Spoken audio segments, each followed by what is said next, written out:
We've almost made it through 2025 here in Texas, and that means it's time for our annual tradition here at Beyond Red and Blue, the Texas Politics Year in Review, also known as How Did We Survive This Year Without Spontaneously Combusting?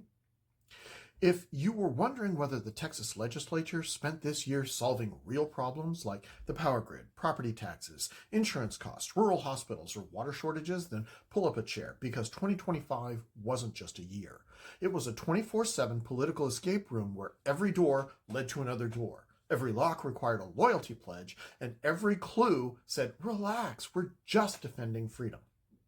In short, what we got was a masterclass in how to confuse power with wisdom, ideology with governance, and symbolism with results. So buckle up, folks, and let's take a scenic drive through the legislative tire fire and the executive branch's interpretive dance. Because when you actually look at 2025, Texas didn't govern. It performed, like a bad Real Housewives episode written by people who think parliamentary procedure is too woke. This wasn't a year of bold solutions. It was a year of grown adults fighting over the steering wheel while insisting that the real problem was that someone chipped a nail. We start with the Texas Legislature, that sacred place where good policy goes to get mugged behind the parking garage. It operated this year under one guiding principle. If we pass it, the courts will figure out how to make it work.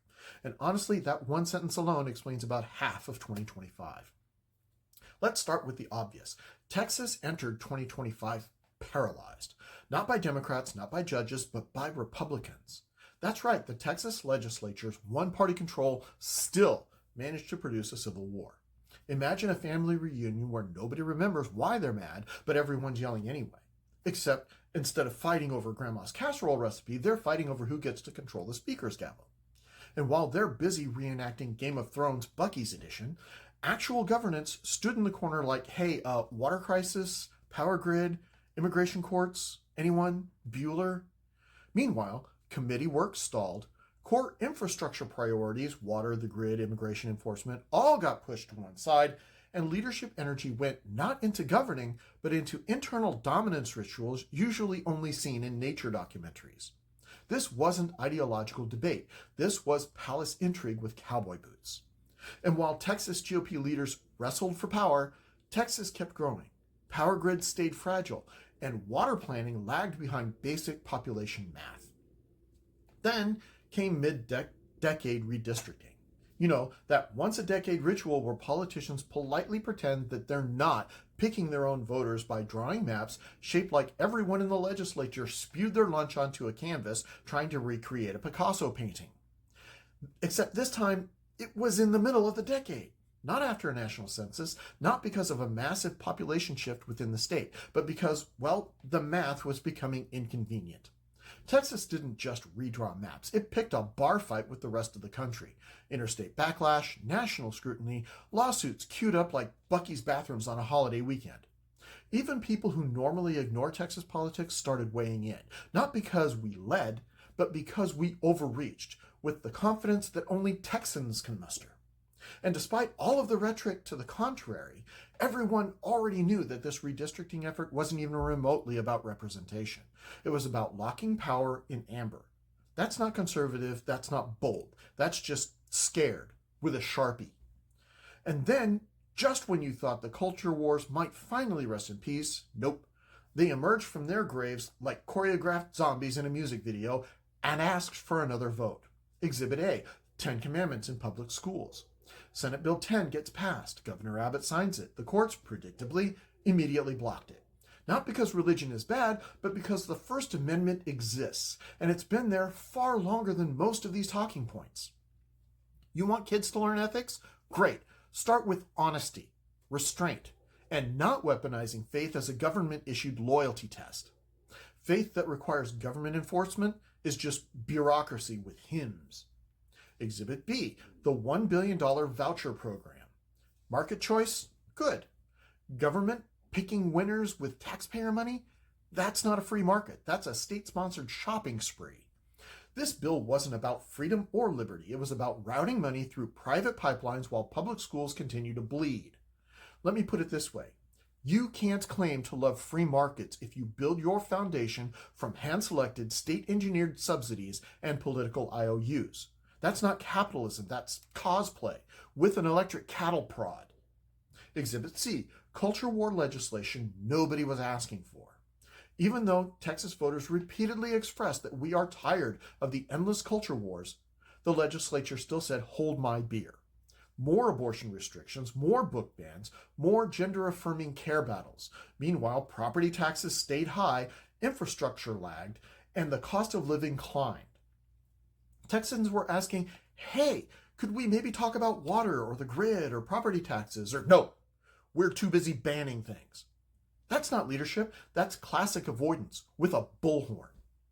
Now let's talk about personal liberty, or as Austin sees it, an existential threat to our state. Exhibit A, Dan Patrick's THC ban attempt. With this action, Texas proudly proclaimed that it's a bastion of personal freedom, that it loves small government, and that it is absolutely terrified of a plant. Lieutenant Governor Dan Patrick tried to wipe out legal THC products across the state, not through markets, not through evidence, but through the classic universal political shield, we're protecting the children. Right, sure you are. Except that kids can't buy this stuff, adults don't need babysitters, real liberty doesn't come with a bedtime, and writing laws that sound good on a campaign mailer is not the same as writing laws that can survive a reality check.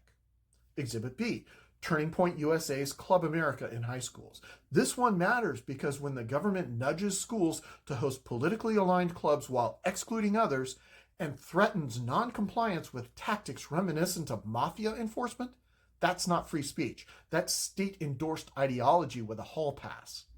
If you believe in free speech, you don't pick favorites. You either allow all viewpoints or you allow none. Everything else is propaganda, even if it waves a flag while doing it. Exhibit C, epic and manufactured Islamophobia. And then there's the fear-baiting around the East Plano Islamic Center with its Sharia panic, preemptive bans, and vague threats wrapped in paranoid trolling. Reality check. Sharia law is already unconstitutional, and religious freedom doesn't need special carve-outs. Unfortunately, fear is cheaper and ultimately more persuasive than facts, and sells better in an election year. You don't defend liberty by targeting religions you don't understand. You defend liberty by standing by your principles, principles that form the spine of your culture, like freedom of religion, period. 2025 wasn't a year of left versus right. It was a year of power versus accountability. Texas didn't lose its way. It chose distraction over responsibility. Texas didn't lack authority in 2025. It lacked restraint. The legislature kept telling the courts, I dare you.